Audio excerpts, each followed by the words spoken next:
Почнете од почеток со Бони Сала.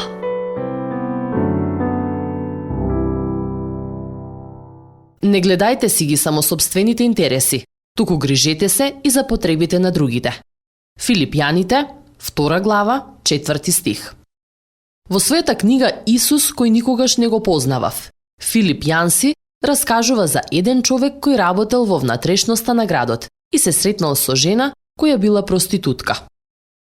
Таа била во лоша физичка форма, била бездомник и не можела да купи храна за нејзината 2-годишна ќерка. Еден христијански работник ја прашал дали некогаш помислила да побара помош од црквата. Црква, рекла таа. Зошто би одела таму? Ќе направат да се чувствувам полошо отколку се чувствувам сега. Во многу случаи таа е во право. Колку често сме го заборавили упатството од Библијата кое вели и да внимаваме, размислиме на тоа да се поттикнуваме еден со друг кон љубов и добри дела. Евреите, 10 глава, 24 стих. Изразот да внимаваме е интересен.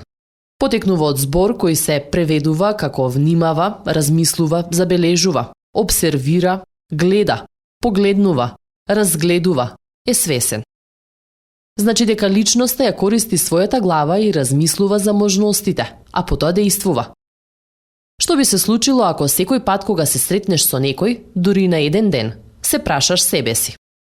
Што би можел да сторам за да го охрабрам овој човек? Што би смислил за да му помогнеш во животот?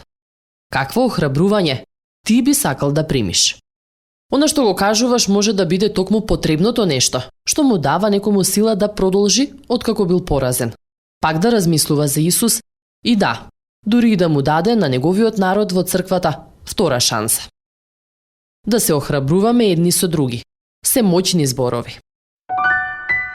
Следевте еден момент на рефлексија од Бони Сала. Почнете од почеток со Бони Сала.